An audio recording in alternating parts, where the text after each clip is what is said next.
Greetings. I'm Colonel Andrew Barr, Director, Walter Reed National Military Medical Center. Command Master Chief Randy Swanson, Command Senior Enlisted Leader. Winter is a wonderful time of year. Spending time with your family, holiday and New Year celebrations, snow, and the warmth of a fireplace all remind us of the upcoming season. But winter often comes with specific safety challenges. Here are a few facts and tips to keep you and your family safe and injury-free this winter. Trees pose a significant risk for causing home fires. During the holidays, ensure your tree is fresh and well hydrated. If you can, purchase your tree from a local farm. Trees cut from distant locations and transported to your area tend to be drier and more prone to fire. If there are no local tree farms near you, ask how long ago your tree was cut down. Make sure to inspect all your light strands for wear and tear and replace them if they're damaged. Don't overload or daisy chain extension cords, and be careful with heat-producing ornaments. Home fires caused by trees are 3 times more likely to result in death than home fires caused by other sources. Remember that phones and tablets should stay on your nightstand. Overheated electronics under pillows and blankets are dangerous. Be cautious online. During the holidays, scammers may send emails in an attempt to steal your identity or money. Don't click on links from people you don't know. If it sounds too good to be true, it probably is. Don't leave the boxes from those big ticket items out on the street. Instead, break down your boxes and put them in the recycling bin. Or keep them in a secure location until trash day, then put them out for the recycling company. Don't make it easy for the would-be thieves to know what gifts and gadgets you received. These are just a few safety tips as we move into the winter and holiday seasons. Please take time to prepare yourself and your family as you consider travel and family festivities. Make the most of the winter season, but please make safety a priority as you coordinate activities with friends. Stay alert. Don't get hurt. Stay safe. Happy holidays. One team. Winter driving. It's just not normal. Travel conditions can change from mile to mile, minute to minute. Here's a winter driving safety tip. The first storm is the worst. That's because you've forgotten the winter driving skills you developed last winter. And that first snow just seems to be really slippery. Remember, speed limits are for when pavement is clear and dry. Best advice, ice and snow, take it slow. Wintertime in this region often brings icy conditions that can lead to slick and frozen sidewalks. Our installation snow removal and ice treatment teams do all they can to ensure that our sidewalks and pathways are free from ice and snow. Despite this, however, sometimes either on or off the base, you may have to negotiate your way across a surface that is icy and slippery. By following a couple of the simple tips, you can manage this and significantly reduce your risk of slipping and falling. First things first, if the weather conditions indicate that there is a chance that sidewalks may be icy, please be aware and assume that if the surface is wet and dark, it is icy. If it is dark outside, assume that any surface that you may be walking on is going to be slippery. Here are some other things to keep in mind when heading outside in potential icy conditions. Plan ahead to prevent last-minute rushing. Leave for work a bit early than usual. Stay inside defined walkways. Use designated crosswalks as well. Use handrails if they are available. Don't text and walk at the same time. If you must use your phone, take yourself out of the pedestrian traffic flow and stop walking. Try not to carry things in your arms. Use a backpack. Wear proper shoes, one that have some sort of tread. Avoid shoes with smooth leather soles and also avoid wearing any kind of high heel. If you must wear dress shoes at work, bring them with you and change into them once you get indoors. When you're outside, try to visualize one animal who has figured out how to walk on surfaces like these. Think about it. Walk like a penguin.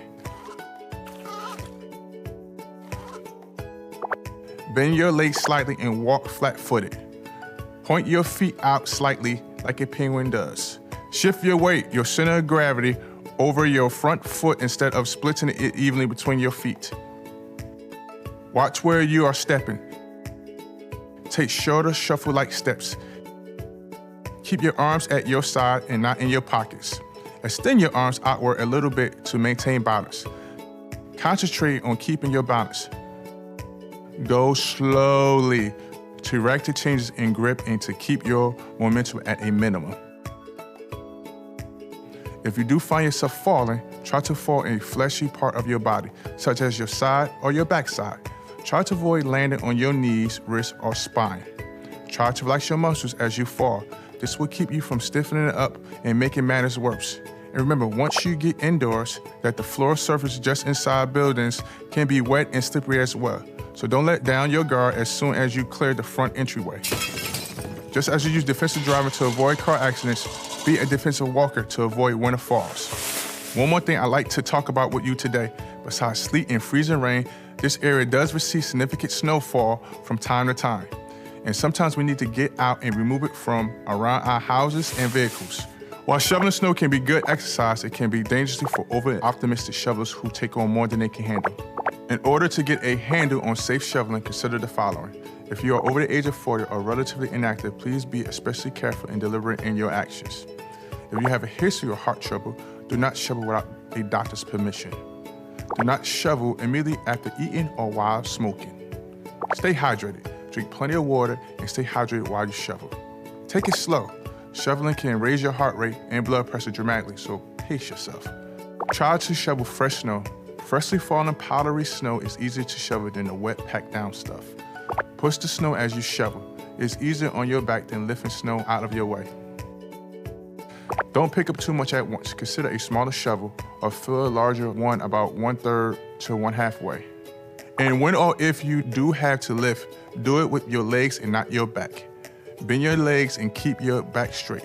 By bending and sitting into the movement, you keep your spine upright and less stressed. Let your shoulders, torso, and thighs do the work for you. Do not work to the point of exhaustion. If you run out of breath, take a break. If you feel tightness in your chest, stop immediately. Dress warmly, especially when you first begin. Remember that extremities like your nose, ears, hands, and feet need extra attention during the winter. Consider wearing layers. You can peel off a layer at a time as your body heats up to the task. And if all else fails, consider springing for a snowblower or paying a neighborhood kid to clear your sidewalks. They may cost a little bit more money, but they do provide a payoff with a peace of mind and the ease of work. Here's a winter driving safety tip. When there's ice and snow, you need to take it slow or don't go at all. The best thing you can do to drive safely in the winter is slow down. Don't turn your vehicle into an off-road vehicle by driving too fast for conditions. Snow requires more attention and less speed. Remember that speed limits are for pavement that's clear and dry. Also watch out for black ice. It can form on bridges and overpasses, on-ramps, and in shady spots. Make sure you leave enough room between vehicles, especially snowplows, because they often back up, especially in intersections when they may not be able to see you if you're too close. Even better, if you don't have to travel, stay home. But if you do have to go out, allow extra time, reduce your speed when visibility is low, be patient, and don't forget to buckle up. If you live in the Northeast, you know the drill. Possibly 4 to 5 months of heavy clothes, seeing your breath, and generally freezing outside. Sometimes, even elsewhere, Old Man Winter stops in for an unexpected visit. But beyond the inconvenience and discomfort, a winter storm or other severe weather conditions can cause real damage. So it's real important to think about winter preparedness. Extreme cold weather can be hard on both you and your home. Here are a few tips to help brace your home for a winter storm, and most of these can be done in the fall. Clean out the gutters and ensure that downspouts are clear. Blocked downspouts can lead to a buildup of ice, the snow melts on the roof, and then possibly refreezes in the gutters and pipes. You should disconnect and drain all outside hoses, and if possible, shut off your outside water valves. Check the caulk and weather stripping on your doors and windows. And if you have a fireplace, keep the flue closed when you're not using it. Repair any roof leaks and remove tree branches that could get weighed down with ice or snow and then fall on your house. Try to wrap your water pipes in your basement or crawl spaces with insulation sleeves to slow heat transfer. You should also ensure your furniture isn't blocking any of your home's heating vents.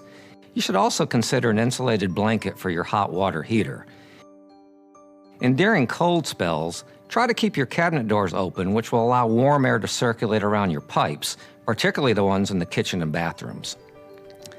Keep a slow trickle of water running through the faucets connected to pipes that run through any unheated or unprotected spaces. And if your house will be unattended during cold periods, you should consider draining your water system.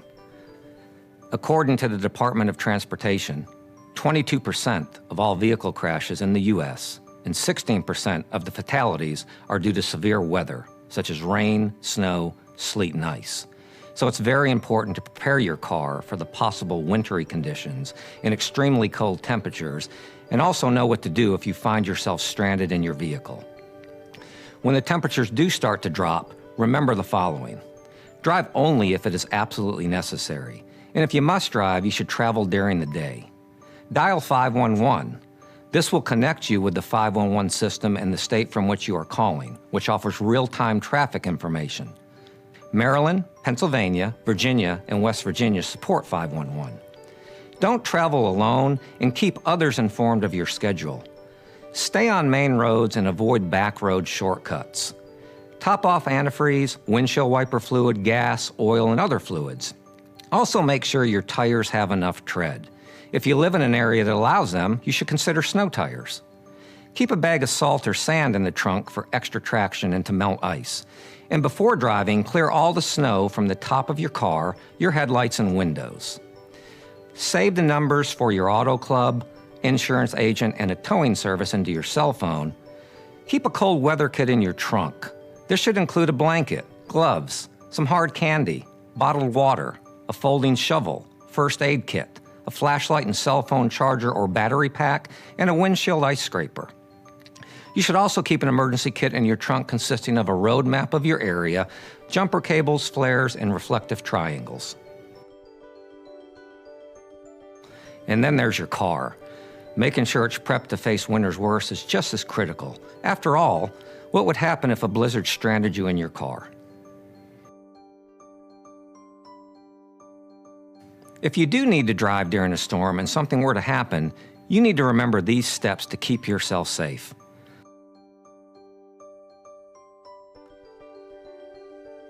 Remain inside your car. Rescuers are more likely to find you there. Run your engine and heater about 10 minutes every hour, and clear any snow from the exhaust pipe to reduce your risk of carbon monoxide poisoning. Try to move around both inside and out of the car to maintain heat. Use maps, floor mats, and seat covers for insulation. And take turns sleeping. Someone should always be awake to alert rescuers.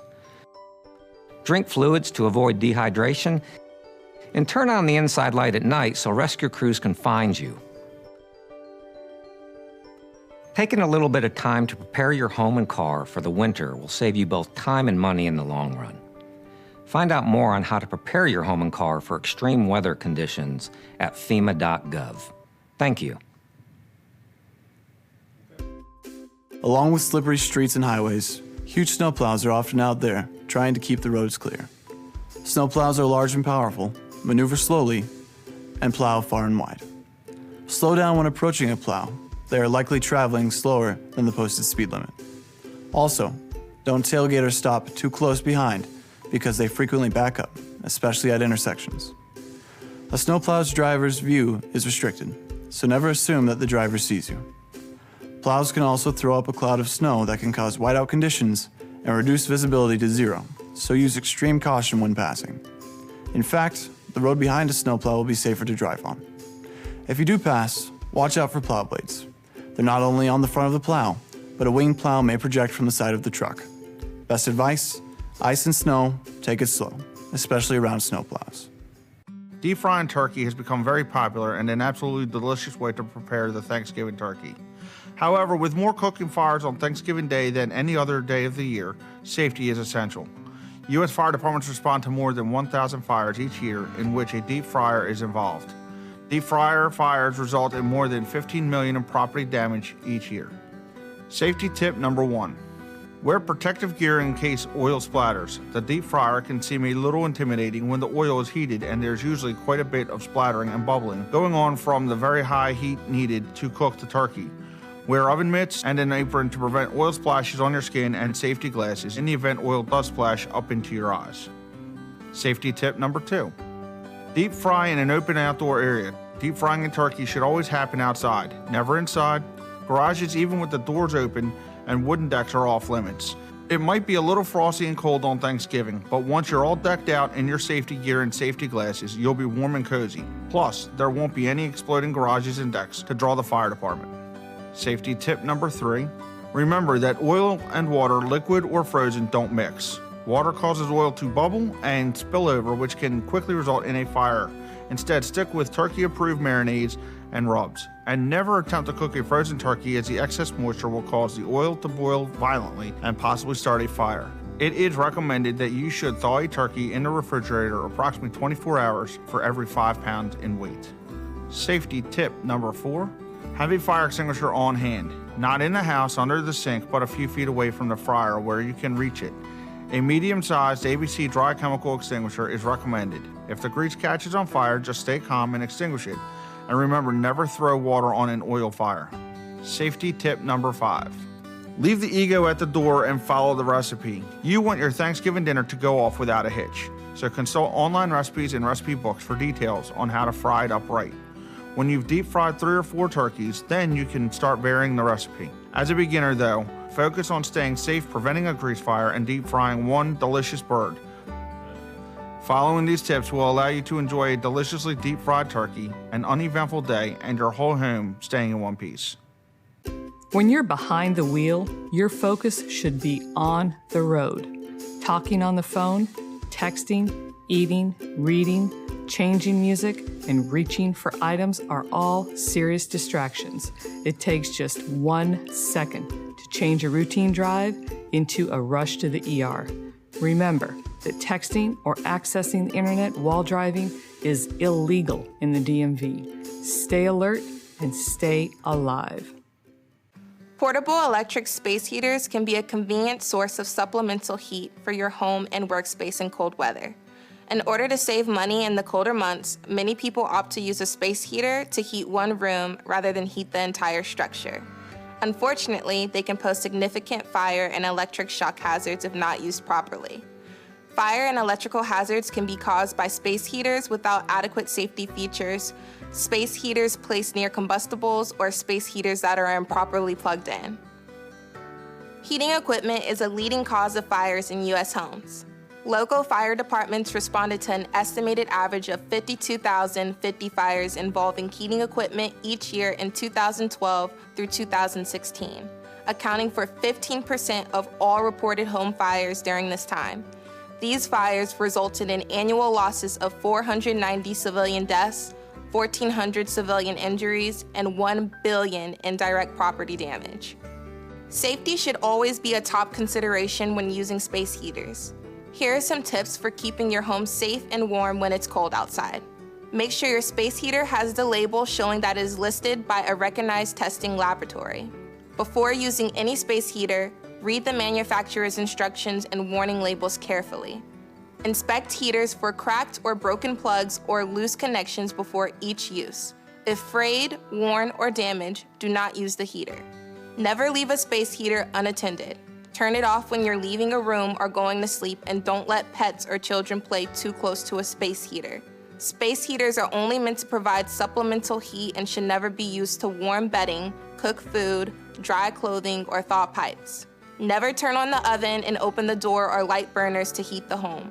Not only is it ineffective, but it can lead to burns and poses a carbon monoxide risk. Install smoke alarms on every floor of your home and outside all sleeping areas, and test them once a month. Proper placement of space heaters is critical. Heaters must be kept at least 3 feet away from anything that can burn, including papers, clothing, and rugs. The leading factor contributing to ignition for home heating fire deaths was heating equipment too close to things that can burn, such as upholstered furniture, clothing, mattress, or bedding. Locate space heaters out of high traffic areas and doorways where they can pose a tripping hazard. Plug space heaters directly into a wall outlet. Do not use an extension cord or power strip, which could overheat and result in a fire. Do not plug any other electrical devices into the same outlet as the heater. Place space heaters on level, flat surfaces. Never place heaters on cabinets, tables, furniture, or carpet, which can overheat and start a fire. Always unplug and safely store the heater when it is not in use. Important to remember, the NSA fire bill states that the only space heaters that may be used here at Walter Reed are the oil-filled radiator type. They may not be used in patient care areas. If you are having heating issues, contact facilities at 295-1070. Are you planning to drive to your family's holiday celebration or to a holiday vacation destination? Before leaving, you want to ensure that your vehicle is ready for the trip. Days before your trip, read your owner's manual and follow the recommended service schedule. Even rugged SUVs need routine care. Inspect all tires, including the spare, for cuts and uneven wear. Also, check the lights and bulbs and replace worn wiper blades if necessary. Have your battery checked with professional equipment. Many commercial auto parts stores offer this service for free. You may need to clean corrosion from post and cable connections yourself. If this is the case, be safe and wear eye protection and gloves. If you have an older car, rough idling and hard starts should be corrected before winter weather sets in. Look for repair facilities with modern equipment, courteous staff, and certified technicians. Remember, you are your car's best safety feature. Take precautions to ensure you arrive safely at your destination. Holiday cooking safety. A family cooking together is a treasured holiday tradition. They take joy in building gingerbread houses, baking cookies, and trying to crack the secret ingredients in order to make their stuffing taste just like Grandma's. It's important we all abide by a few safety tips to keep your family in the holiday spirit and out of the hospital. Always wash your hands before you cook. Germs don't take holidays, and children are proverbial magnets for bacteria. Salmonella, E. coli, and the common cold can take the fun out of the holiday. But a good scrub can go a long way to help prevent these illnesses. To keep your food sanitary and your family healthy, be sure to have everyone wash their hands before they start cooking. Wash your hands in water as cool as 40 degrees Fahrenheit and scrub with soap for 20 seconds or more. Try singing a verse of a favorite holiday song while washing. Some people negate the hand washing process completely when they use a soiled dishcloth or a dirty towel to dry their hands. Always have a clean towel on hand to make sure your hands are germ-free. Use separate tools when food prep involves raw meat. Even if you wash your hands before you cook or bake, you can still pass pathogens onto your food and those who eat it. After touching raw meat or dairy, always rewash your hands. Also, never reuse the same cutting board, knife, or bowl that has touched raw meat or dairy for other ingredients. For instance, if you're making soup, it's okay to chop everything with the same tools and toss it into the pot. However, do not cut chicken for the grill and then use the same knife and cutting board to prepare raw salad without washing in between tasks. Avoid raw cookie dough and batter. Eggs can carry salmonella, which can cause extreme diarrhea and even more serious complications. But that's not the only risk of eating raw dough. Flour is an uncommonly known carrier of E. coli.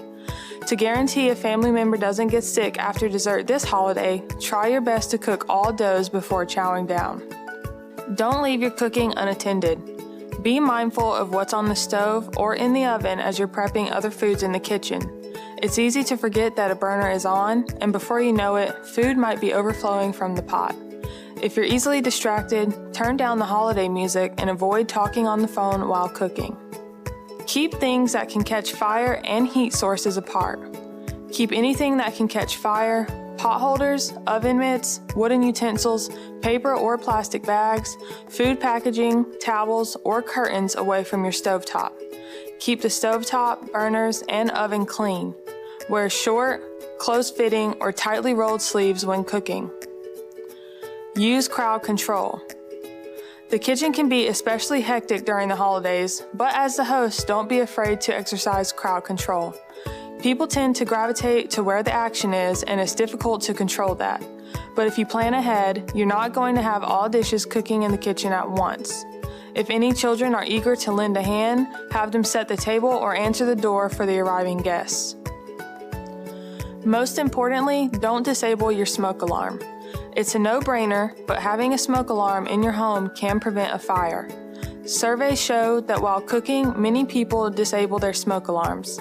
And if that fact isn't alarming enough, almost 2/3 of house fire deaths are the result of homes without working smoke alarms. It is important that you check your smoke alarms at least once a month to see if they're working and to replace the batteries once a year.